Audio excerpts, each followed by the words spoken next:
Hello guys, welcome back to our YouTube channel, The Stevens, the only platform where you find amazing content at the comfort of your home. So if you're new here, kindly subscribe, like and share, and also comment down below. Tell us what you think about our content. So today we are going to show you how to make a Mille Feuille, and so we are going to start this process by making a puff pastry. So stay with us until the end of this video. Thank you very much. As shown in the video, you can see that I've already measured my flour to 200 grams. So we are going to add about 25 grams of butter, and then we are going to add 5 grams of salt or seasoning, and there goes in our salt. So salt in this recipe is for seasoning, to make sure that we have the right seasoning for the dessert. Then we're going to add our 100 grams of water. So there goes in our order, and we are done with measuring our ingredients. So next we are going to knead our dough. You can use a spatula for this part. So there we go.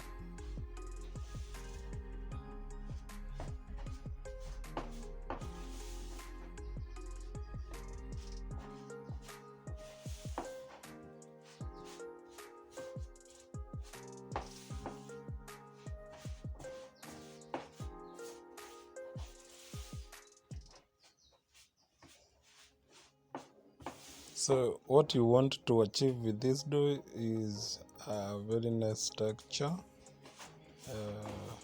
so that it will be easier for us to laminate even the pastry margarine. So there we are.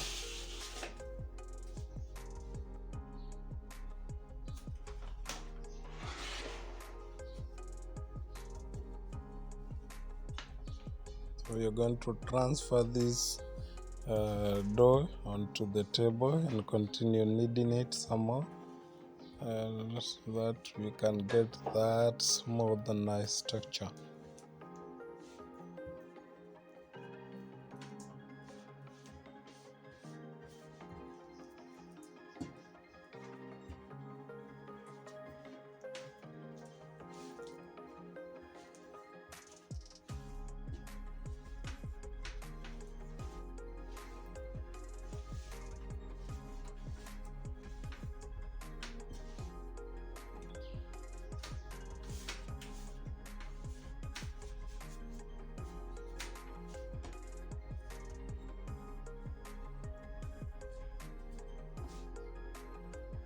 So now we are going to let this dough rest for some few minutes before we continue with the lamination.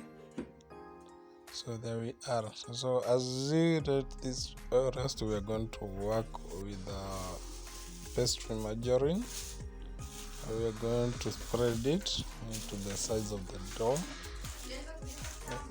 Okay.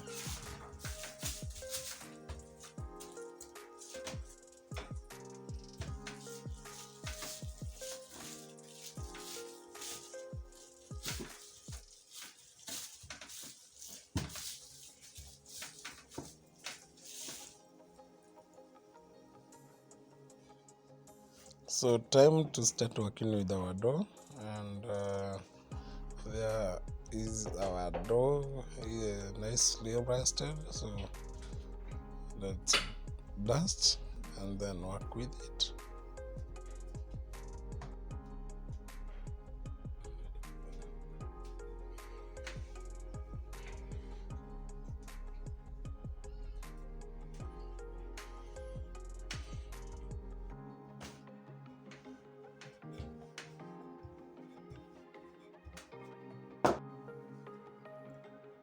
What is that you just placed on the dough? This is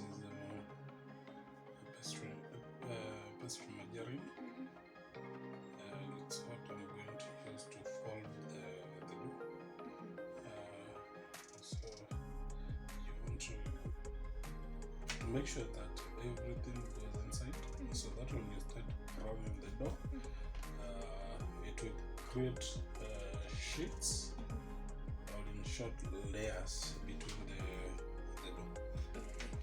So what I'm going to do, I'm rolling into rectangle, I mean lengthwise, and then I'm going to let the butter spread from inside. Then after that, you dust. So dusting is very important. So after you roll lengthwise, you want to roll widthwise. So you can turn the dough to look into the direction that you want, just like that. So how many turns are you going to make? For this dough, I'm going to make 3 turns. 3? Yeah. So the first one is called, the first one I'm going to do is a cigotta. And here. So that's the first one. Yeah, this is called a cigotta. You see, I'm folding a third of it, and then I'm placing the rest of the third on top. So I'm going to make sure that the corners are even. So here we are, and then I'm going to repeat the process. I'm going to start rolling again. Yeah. So I start rolling lengthwise. So you see. So if the dough gets sticky, you want to dust it. So you can also turn. So you continue rolling. So you need to be careful so that you don't tear the sheets. If you're so rough, that would happen. So after you're done, you want to dust it again, and then you're going to roll widthwise. So basically you want to create layers in your end. Yeah. That's actually the reason you are folding the dough. Yeah. So as you can see, I'm done rolling widthwise. So I'm going to repeat the process since what I want to do is to fold 3 times, but a single turn. You see? So what do you mean by a single turn? So now there's a double turn. Yeah, there is a double turn. Now what happens? You can do it alternatively. Like I would do a double turn. You see, I'm folding a quarter into the center, and then I'm picking the other quarter into the center, and then I turn on top. But I don't want to do that with this dough. So well, it's optional, but I want to do this as minimum turns as possible. So that's why I'm opting for 3 single turns, and the same is done for croissant. Okay, so I'm going to repeat the first process that I did. So you make sure that your edges are even. Then don't forget to dust. Yeah? So I can do that, and then I'm going to lengthwise. So there we are.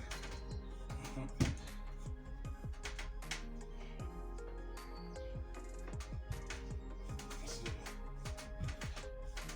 there we go.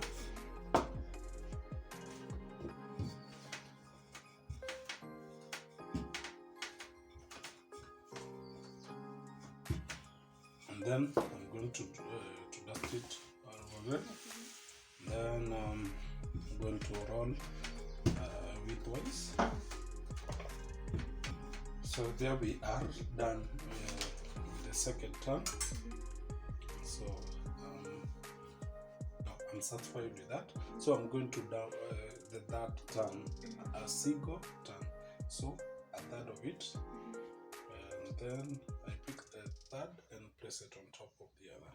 So I make sure that the edges are even. So basically that's what you do. Then dust. Don't forget to dust. This is very important because you don't want your dough to stick to the table or to the rolling pin. So there we are.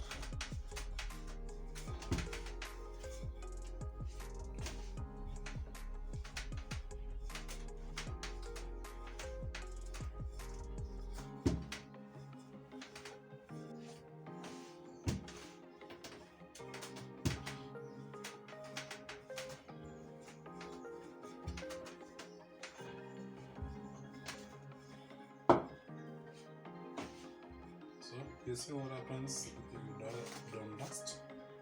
So you want to avoid that. So you just add some flour so that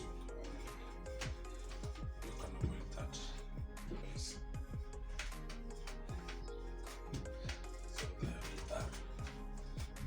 Now since this is the last time, I'm going to make sure that my dough this dough is as thin as possible, since I want to bake it in thin sheets. So that's why you see me rolling this much. So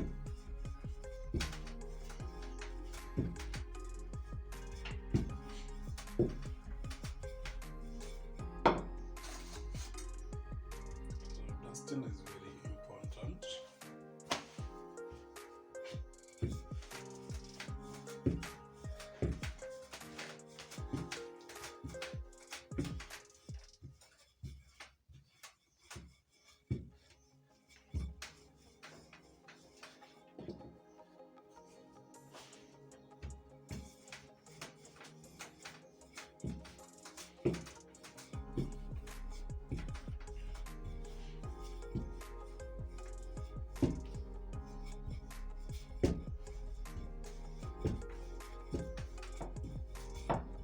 So there we are with the dough.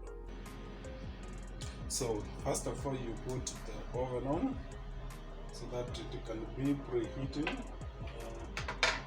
So my oven preheats very fast, so it's important to know that. Now what I'm going to do, I'm going to cut this dough into 3. So I want to bake in 3 sheets. But I'm cutting 3 sheets, but I'm going to use 2 at this time. So I look at this edge like that, so that I won't be using for now.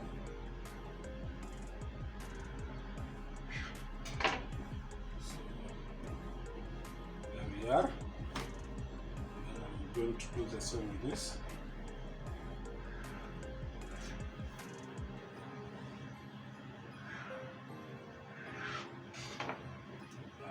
Nice. So these are, I'm going to make sure they are all the same size. Okay.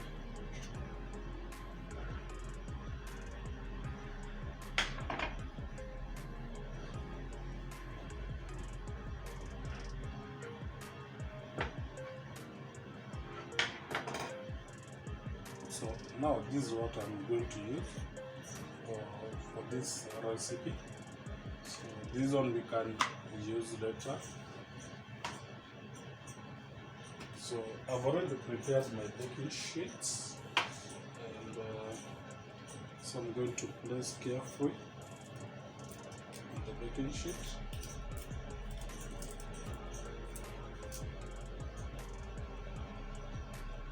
So there we are. Now there is one more thing that I'm going to do.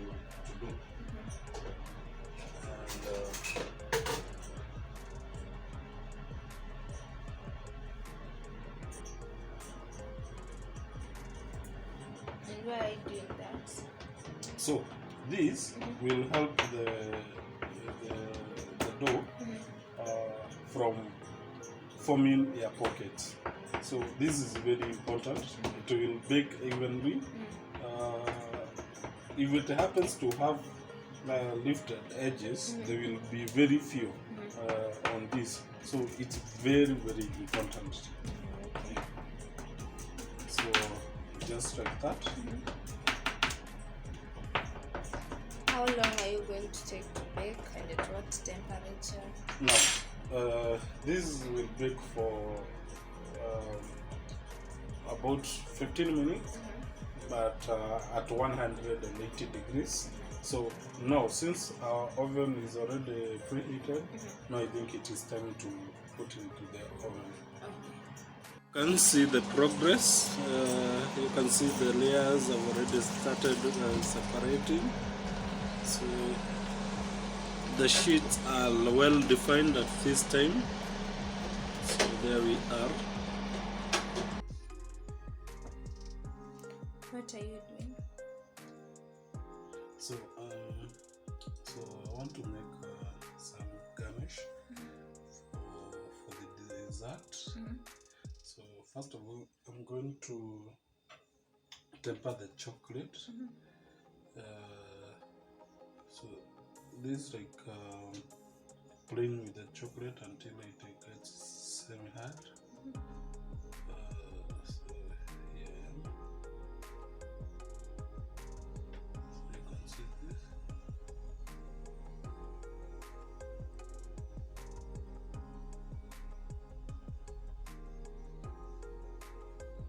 So I want to make some chocolate discs. Once the chocolate is almost dry, you can be able to cut the chocolate disc from this. Okay, I think now I'm going to let it dry. So I'm going to cut some disc from this.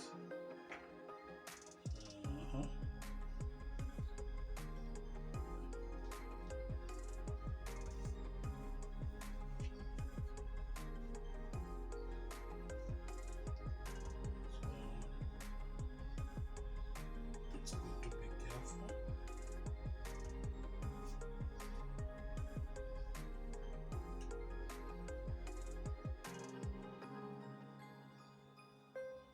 there we are. So two different sizes.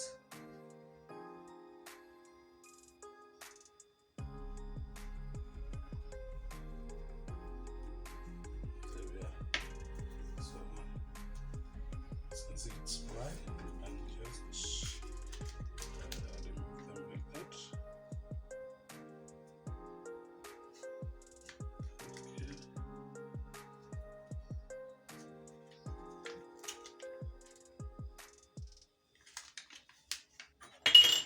So there are our chocolate discs. So pastry dough our puff pastry is done. So you can see this is what we are looking for. The sheets are well defined. So you can see they are so well defined. The lamination came out so perfectly. So we are going to let this cool, and then we are going to proceed with the next step. Our puff pastry is already cold enough, so I'm going to now embark on making our dessert. So I'm going to trim off some edges.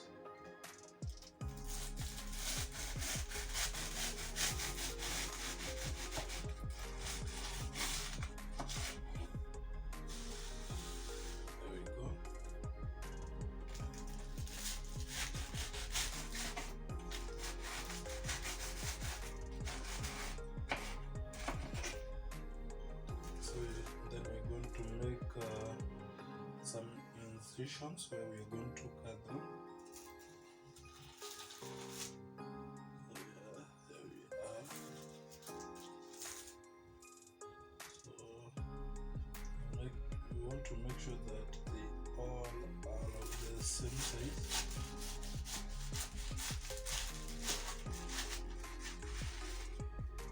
So I'm going to use this one.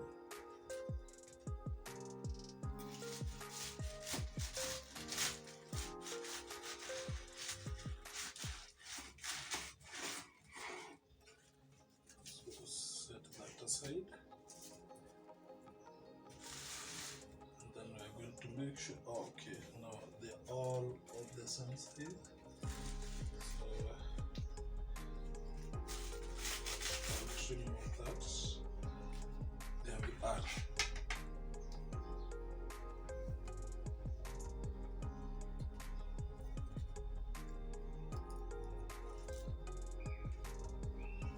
So we're going to pipe some smooth cream on this, like that.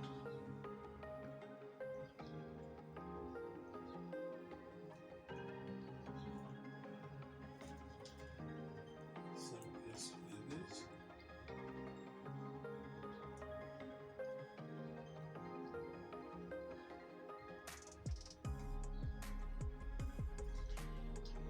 Going to place this on top of this,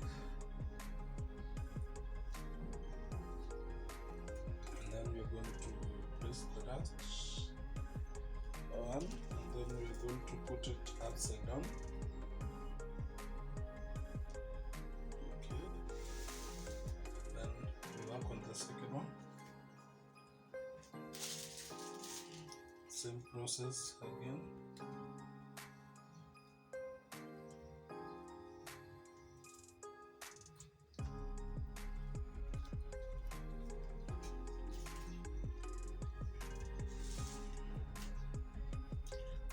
Decide to just place it at this juncture.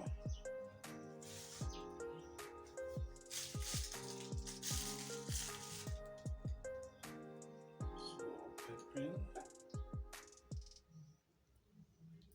So place on top of that. So we have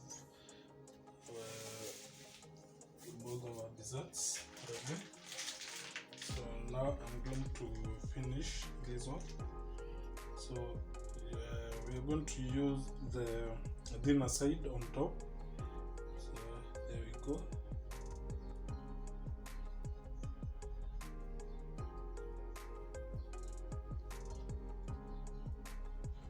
And then we finish it off like that.